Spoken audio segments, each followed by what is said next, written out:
آپ پیشاب میں احتیاط نہیں کرتے چھینٹوں ان چیزوں سے، یا آپ کو جو ہے نا تو عذاب قبر ہے. اس نے کہا یار قبر آئے گی تو دیکھیں گے یار، ہو سکتا ہے بخش دے اللہ تعالیٰ. ابھی دیکھا نہیں ہے نا عذاب قبر، اس لیے کیا کہہ رہا ہے یار ہو سکتا ہے اللہ کوئی نیکی کام آ جائے، اللہ بخش دے. لیکن اگر کوئی عذاب قبر دیکھ لے نا تو پھر یہ کیفیات نہیں ہوں گی، پھر تو وہ ایسا ہو جائے گا کہ اس کو خوف کم کرنا پڑے گا اس کا، کہ بھائی اللہ سے امیدیں. تبھی تو دیکھو نبی صلی اللہ علیہ وسلم سے بہت ساری حدیثیں امیدوں کی منقول ہیں. ایسی روایتیں ہیں کہ عام عوام میں ہم ان کو بیان کریں نا تو ڈر لگتا ہے کہ لوگ اس کا غلط مطلب نہ سمجھیں. مثال کے طور پر ایک حدیث میں آتا ہے رسول اللہ صلی اللہ علیہ وسلم نے صحابہ سے فرمایا اگر تم سب لوگ گناہ بالکل چھوڑ دو، کبھی کسی سے گناہ ہو ہی نہیں، کوئی غلطی نہیں ہوتی کسی سے، اللہ تمہیں ختم کر دے گا، مار دے گا ایسی قوم کو. اللہ ایسی قوم پیدا کرے گا جس سے گناہ ہو، پھر وہ اللہ سے توبہ کرے. اللہ کو توبہ پسند ہے. صحیح حدیث ہے. اب اگر صرف آپ اتنی حدیث پبلک کے سامنے بیان کر دیں تو اس سے تو لوگوں کو گناہ پہ جرت ہوگی کہ نہیں ہوگی؟ لوگ کہیں گے یار ہم خام خام میں بچ رہے ہیں، بلا وجہ گناہ کر لیں گے پھر توبہ کر لیں گے، کیونکہ اللہ کو گناہ سے بچنے والے بالکل بھی پسند کیا خیال ہے؟ اللہ تو کہہ رہا ہے گناہ سے بالکل بچو گے تو میں تو مار کے ختم کر دوں گا، ایسے لوگ مجھے چاہیے ہی نہیں. بھائی بات یہ ہے کہ یہ جن کو خطاب کیا جا رہا ہے نا ان کے دلوں میں آگ کا اتنا خوف پیدا ہو گیا تھا، اتنی جہنم کی آگ کا ڈر کہ حضرت عمر رضی اللہ تعالیٰ عنہ کے تو رو رو کے یہاں نالیاں بن گئی تھی اللہ کے خوف سے. یہ لوگ آپ کے سامنے بیٹھے تھے، اتنا خوف کا غلبہ تھا حضرت عمر میں، وہ کہتے تھے کہ قیامت کے دن اللہ مجھے جنت نہ دے، بس میرے گناہ معاف کر دے میری نیکیوں کے بدلے، تو بس مجھے یہ بھی قبول ہے، مجھے ڈر ہے کہ میں پکڑا نہ جاؤں کہیں. حضرت ابو بکر پہ ایسا خوف کا غلبہ، گھاس کا تنکا اٹھا کے کہتے کاش میں گھاس کا تنکا ہوتا، میں مٹی ہوتا، انسان نہ بنتا تاکہ حساب نہ ہوتا. ایسا ان کے دماغوں پہ ایک حساب کتاب کا خوف مسلط تھا. لیکن یہ کیفیت ان کی بھی ہر وقت نہیں ہوتی تھی، تو ایسے لوگوں سے امکان تھا کہ کوئی چھوٹا موٹا گناہ ہو جائے. تو جب ہو جاتا پھر وہ کیفیت بحال ہوتی تو ان کو خوف کا بہت غلبہ، اتنا خوف کہ اس سے انسان عمل میں پیچھے، مایوسی پیدا ہونے لگتی ہے کہ یار ہم تو نیک بن ہی نہیں سکتے، چھوڑو جنت میں جانے کی. جیسے ایک آدمی کو پتا ہے میں کامیاب ہو ہی نہیں سکتا تو وہ امتحان کی تیاری کرنا چھوڑ دیتا ہے. تو ایسے لوگوں کو کیا کہا جاتا ہے؟ بیٹا کوئی بات نہیں، اس دفعہ ترقی پاس ہو گئے، اگلی دفعہ کراچی میں تو یہ تسلیوں پہ ہی چل رہا ہے سارا سیٹ اپ نا. بیٹا کوئی بات نہیں، اس دفعہ نمبروں سے رہ گئے. اب ایک پڑھنے والا قابل بچہ ہے، آپ کو پتا ہے محنت کر رہا ہے، اب سی اے کے پیپر دے رہا ہے، سی اے کے پیپر فرسٹ پہلی دفعہ میں نہیں ہوتا، اس میں فیل ہوتے ہوتے ہی انسان پہنچتا ہے. تو پہلا پیپر دیا، اس میں نمبر کم آ گئے، 2 نمبروں سے رہ گیا، تو باپ عقل مند ہوگا کیا کہے گا؟ کوئی بات نہیں بیٹا، شروع میں نہیں کہے گا کہ بیٹا فیل ہو جانا کوئی بات نہیں، اگلے میں محنت، شروع میں تو کہے گا بیٹا پاس ہونا ہے تو نے. اب دیکھ لیا بیٹا محنت کر رہا ہے پھر بھی فیل ہو گیا، تو باپ عقل مند کیا کہے گا؟ کوئی بات نہیں بیٹا، یہ تو سی اے کا پیپر ہے، اس میں تو پہلی دفعہ اگر کوئی پاس ہو جائے تو ایب نارمل ہونے کی علامت ہے یہ صحیح ہے نا؟ ہاں اس کا مطلب اس کا دنیا میں پڑھائی کے علاوہ کوئی کام ہی نہیں ہے. جو نارمل لوگ ہوتے ہیں نا وہ فیل ہو کے آگے جاتے ہیں. میں بتا دوں آپ کو، میں جب میٹرک میں آتا نا، میٹرک تک ہم لوگ بڑے اچھے نمبر آتے تھے. میرے بھائی نے کہا یہ پاس ہونے کا شوق صرف میٹرک تک ہی ہوتا ہے، فرسٹ ایئر سیکنڈ ایئر سے بندہ فیل ہونا شروع. واقعی پھر الحمدللہ اللہ نے بڑا نوازا. فرسٹ ایئر میں 2-3 پیپر مشکل تھے، ہم نے چھوڑ دیا کہ سیکنڈ ایئر میں دیں گے، اس کو اکٹھے دے دیں گے. تو اور ذہین لوگ مشکل سے ہی پاس ہوتے ہیں، یہ بھی میں آپ کو بتا دوں، ان کا دماغ ادھر ادھر چلتا بہت ہے. لڑکیاں جو پڑھائی میں اتنی آگے ہیں نا، یہ ذہین ہونے کی علامت نہیں ہے، یہ ان کی فکر کیا ہوتی ہے، وہ محدود ہوتی ہے نا. ان کو پڑھائی ہے تو پڑھائی. آدمی کے پاس تو اتنے مسئلے ہیں، وہ چھوڑو بھی کیا کیا مسئلے آپ لوگ کے، وہ تو گھومتا رہتا ہے اس کا دماغ. وہ اگر خود پڑھ رہا ہوگا اور کوئی اس کی کلاس فیلو شوق سے پڑھ رہی ہوگی تو اس کو وہ پڑھتی بھی زیادہ اچھی لگ رہی ہوگی کتاب کی نسبت. کہہ رہے یار سبحان اللہ، اصل تو یہ ہے، ٹھیک ہے نا. اس کا دماغ ایک جگہ ٹکتا نہیں ہے، پھر سوچتا ہے، پھر وہ سیاسی حالات اور پھر بہت سارے آدمی کے دماغ میں نا چیزیں بھری ہوئی ہوتی ہیں. پڑھائی میں نمبر لانے والے 2 قسم کے لوگ ہوتے ہیں، یا تو بہت محنتی ذہین یا بہت بے وقوف. یا تو بہت ہی محنتی ہو نا وہ بھی چلے جاتے ہیں، یا میں نے پڑھائی بہت بیوقوف لوگوں کو دیکھا ہے کہ نمبر اچھے آ رہے ہوتے ہیں رٹے لگا لگا کے. درمیانی طبقہ تو تھوڑا سا اس میں دماغ ہونا وہ پھر بہت مشکل سے پڑھائی، وہ ٹکتا ہی نہیں ایک جگہ. وہ پھر کبھی وہ بیٹھتا ہے تو کہتا ہے یار ڈاکٹر کی میڈیکل کالج میں پڑھتا ہوں تو ٹھیک ہے تو تیاری کرتا ہوں. پھر کہتے ہیں میڈیکل کالج جب تھوڑا مشکل لگتا ہے کہہ رہے ہیں انجینئر بن جاؤ نا، میڈیکل کالج کی کیا ضرورت ہے. اگلے دن وہ کہتا ہے چلو انجینئرنگ پڑھتا ہوں. پھر کہتے ہیں انجینئرنگ چھوڑو بزنس میں دیکھو کتنا پیسہ ہے یار. اگلے دن یہ ہمارے یہاں لڑکے بیٹھے ہوئے پلان بنا رہے ہوتے ہیں، پھر وہ بزنس کی طرف آئے گا. پھر کہتا ہے ان سب چھوڑو 4 شادیاں کرو، رزق خود بخود آئے گا. مفتی صاحب کا بیان ہے. آخر میں یہاں کے اینڈ ہوتا ہے، ٹھیک ہے نا، کہ یار شادیاں کرو، بچے پیدا کرو. اللہ کہتا ہے شادیاں کرو، رزق خود بخود چھپڑ پھاڑ کے آئے گا. تو یار پھر وہ کسی کام کا رہا ہی نہیں، تو دماغ اس کا گھومتا ہے. تو میں کیا بات کر رہا تھا، کہاں سے کہاں اتنی باتیں منتشر ہو رہی ہیں. نہیں وہ تو چل رہا تھا، یہ مثالیں یہاں کہاں سے آئیں. میں یہ عرض کر رہا تھا کہ 2 جذبے ہوتے ہیں نا انسان میں جو اس کو موٹیویٹ کرتے ہیں. نہیں یہ مثالیں یہاں کہاں سے آنا شروع ہو گئیں. ہاں میں عرض کر رہا تھا کہ دیکھو نبی صلی اللہ علیہ وسلم نے کن صحابہ کو یہ حدیث بتائی. میں سی اے کی مثال دے رہا تھا کہ یار ایک پیپر رہ گیا تو باپ کیا کہتا ہے کہ بیٹا یہ تو سب کہ رہ ہی جاتا ہے، یہ تو سب کا رہتا ہے، کوئی بات نہیں اگلے میں ٹرائی کر لینا. تو صحابہ کی حالت یہ تھی کہ وہ گناہ کو، حضرت عبداللہ بن عباس کہتے ہیں ہم نبی کے دور میں کوئی کسی سے گناہ ہو جاتا نا تو ہمیں ایسا لگتا تھا جیسے کوئی پہاڑ ہے ہمارے اوپر گرنے والا ہے، ایسا اللہ کا خوف ہوتا تھا. اب خود دیکھو نا ایک صحابی سے زنا ہوا، نبی سے آ کے کہہ رہے ہیں کہ مجھے رجم کریں، پتھر مار کے ہلاک کریں. نبی نے ان کو نکال دیا اپنی محفل سے کہ جاؤ، بتا دیا گویا بزبان حال کہ توبہ کرو بس اللہ سے.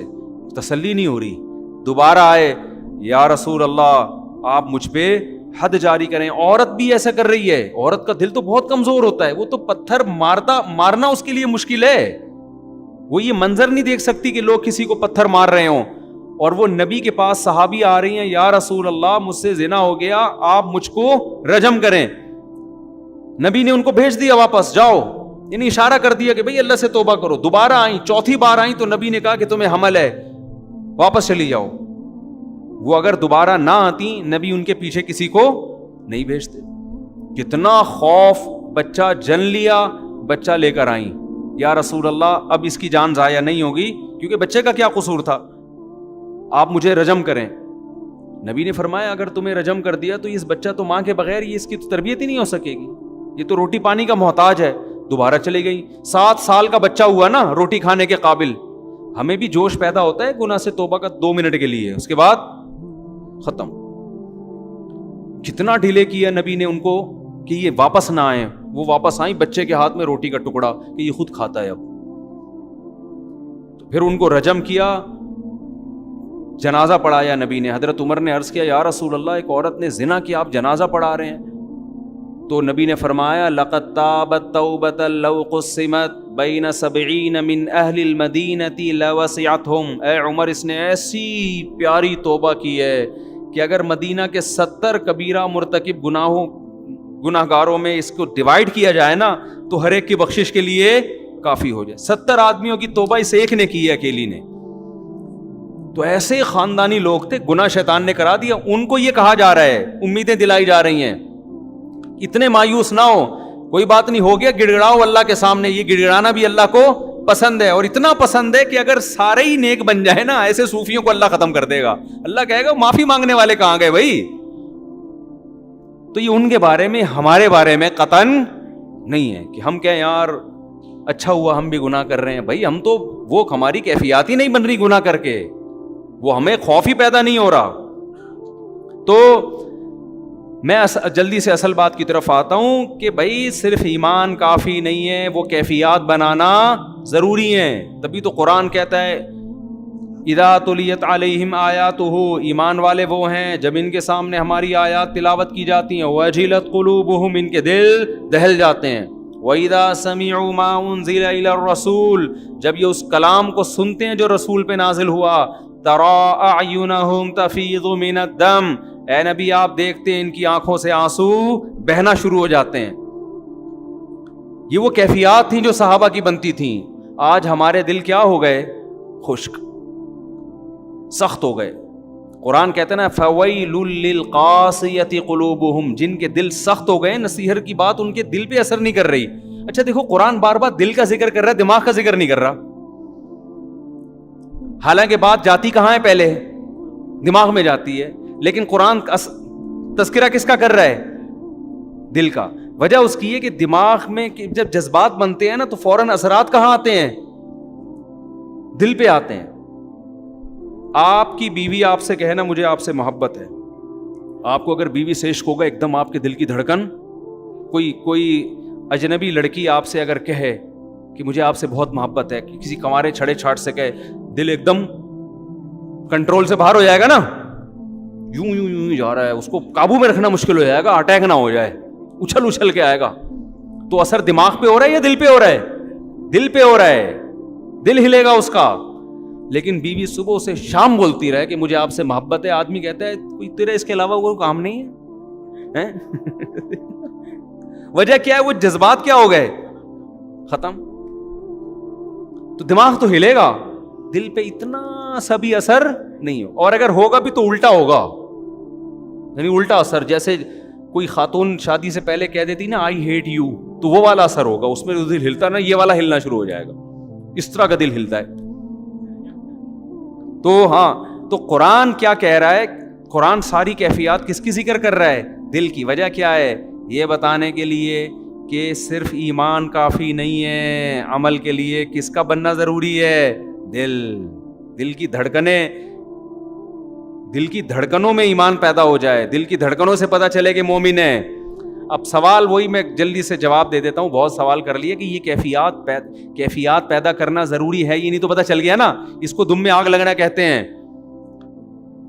یہ صحابہ کرام میں یہ کیفیات تھیں، تبھی میدان جنگ میں تلواریں چل رہی ہیں. اور ایک صحابی نے منت مانی تھی، اللہ دوبارہ جنگ ہوئی تو دیکھ میں کیا کرتا ہوں. جب دیکھا جنگ چھڑ رہی ہے، یہ کھجور کھا رہے تھے، انہوں نے کہا چلو کھجور ختم کر کے جنگ میں جاتا ہوں. لیکن کہا کہ جنت قریب کھڑی ہوئی ہے بھائی، جنت میرے سامنے، اللہ کی قسم یہ کھجور کھانے کا زمانہ بہت طویل ہے، اتنی دیر میں جنت؟ نہ ابھی جاؤں گا. اور لڑے اور اللہ کی راہ میں شہید ہو گئے. اور ہماری جو جنت پہ کیفیات بنتی ہیں، جنت پہ بیان سن لیا، یہ نہریں، یہ حوریں، تھوڑا سا خیال آتا ہے اچھا ٹرائی کر کے دیکھتے ہیں، تو ایک دن بمشکل اٹھے گا جیسے قبر سے مردے کو اکھاڑا جا رہا ہے، فجر میں آ کے کھڑا ہو جائے گا فجر میں. بس اس کے بعد پھر 6 مہینے تک مارکیٹ سے شارٹ، ورنہ تو یہ بھی نہیں ہوگا. تو دم میں آگ لگانے کے لیے علماء کہتے ہیں 2 کام کر لیں. آپ سمجھتے ہو کیا کر لیں؟ 2 کام.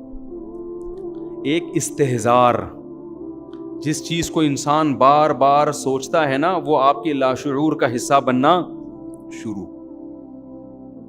وہی مثال دیتا ہوں، آپ کھڑے ہوں اور وہی گٹر کھلا ہوا ہے، لوگ کہہ رہے ہیں نہیں جاؤ، آپ وہاں کھڑے ہو کر تھوڑی دیر سوچیں. بیٹا ذرا سوچ لے، اگر گیا اور پاؤں اندر آیا تو تھوڑا سا کوئی یوٹیوب پہ ویڈیو لگا کے گٹر میں گرتے ہوئے لوگوں کی دیکھ لے. تو دیکھ نہیں سکتا، سوچ تھوڑی دیر. جب بہت زیادہ سوچیں گے نا، آہستہ آہستہ آپ کی وہ کیفیات بننا شروع، آپ کے دل میں خوف پیدا ہونا شروع. آپ ماشاءاللہ 130 کلو کے ہو گئے، گول ہو گئے. اب آپ لمبائی چوڑائی آپ کی کیا ہو گئی؟ برابر. مٹھائی کے لڈو آپ کے سامنے رسگلے پڑے ہوئے ہیں. کسی نے کہا یہ رسگلے، دوسرے نے کہا بھائی تو اپنا موٹاپا دیکھ، شوگر ہو سکتی ہے، بلڈ پریشر ہو سکتا ہے. آپ نے کہا بے یار وہ دیکھا جائے گا، ابھی تو کھاؤ. لیکن کھانے سے پہلے استحضار کریں. آپ 2-4 اپنے پرانے دوستوں کو ہسپتالوں میں دیکھیں جا کے، یا تصور کریں یار اس دن فلاں کا انتقال ہوا تھا، ایسے یوں پڑا ہوا تھا ہے بھائی تختے پہ، ایسے ہی ہوگا نا، ایسے تختے پہ پڑا ہوا تھا، اچھا بھلا ہٹا کٹا تھا، اس دن فلاں کو برین ہیمریج ہوا تھا، اب وہ تھا، اب ہے بولو. اس کا جنازہ اتار رہے تھے ہم قبر میں. جب یہ سوچنا شروع کریں گے نا تو وہ لڈو میں آپ کو وہ لڈو زہر لگنا شروع ہو جائیں گے. آپ کو اس میں سانپ کے پھن نظر آئیں گے. سمجھ رہے ہو کہ نہیں سمجھ رہے؟ سانپ کے پھن نظر آئیں گے اس کے اندر. آپ اگر جتنا سوچو گے اتنا وہ زہر لگے گا، آپ کو اتنا زہر لگے گا. تو مریضوں کا جب انسان سوچتا ہے نا بے وہ بھی ان کے ساتھ یہ ہو گیا، ان کے ساتھ، جب سوچتا ہی نہیں ہے تو پھر پھوڑتا چلا جائے گا. یقین تو ہے کہ ایسا ہوگا لیکن استحضار نہیں ہے. اس کو کہتے ہیں استحضار. استحضار کا مطلب حاضر کرنا کسی چیز کو، دماغ میں لائیں اس کو. علماء کہتے ہیں 24 گھنٹے میں ایک ٹائم نکال کے نا سوچا کریں. ایک دن پھٹے پہ لیٹا ہوں گا میں، موت کا یقین سب کو ہے، استحضار نہیں ہے. سب کو پتا ہے مریں گے. کوئی آپ کو آ کے کہتے ہیں مریں گے تو کون سی کوئی نئی معلومات دے رہا ہے؟ پتا ہے مریں گے، کیا کروں میں مریں گے تو چل آج فلم دیکھنے چلتے ہیں. لیکن اگر تھوڑی دیر کھوپڑی استعمال کرنا بیٹا، اس کا مطلب پتا ہے کیا ہے مریں گے کا؟ تھوڑی دیر سوچ لیں. ایک دن پھٹے پہ لیٹا ہوا ہوں گا. ہمارے حضرت سے جب ہم بیعت ہونے گئے نا تو حضرت سے بیعت ہو گئے ہم. حضرت نے وعدے کیے نماز پڑھیں گے، یہ کریں گے. حضرت نے ایک عمل بتایا، فرمایا روزانہ 5 منٹ کسی بھی ٹائم پہ یہ سوچنا ہے کہ ایک دن میں پھٹے پہ لیٹا ہوا ہوں گا اور مجھے غسل دیا جا رہا ہوں. دائیں کروٹ لٹاؤ جی مفتی طارق مسعود صاحب. اس وقت ہم مفتی بھی مشہور نہیں تھے. طارق صاحب کو دائیں طرف لٹاؤ، ادھر سے پانی بہاؤ. ڈر لگ رہا ہے کہ نہیں لگ رہا؟ اس لیے نہیں لگ رہا کہ میں لیٹا ہوا ہوں. آپ لیٹو گے پتہ، ابھی مجھے لگ رہا ہے، آپ کو تھوڑی لگے گا. آپ بھی اتنے ہوشیار ہو، میرے بارے میں سوچ رہے ہو کہ پھٹے پہ. میں آپ کو اس لیے اپنی مثال دے رہا ہوں کہ اپنے بارے میں سوچو. سمجھ رہے ہو؟ آپ بھی نا شیطان کہتا ہے اچھا یہ بھی لیٹے ہوئے ایک دن پھٹے پہ، تو آپ یہاں لیٹے ہوئے نہیں ہو گے پھٹے پہ.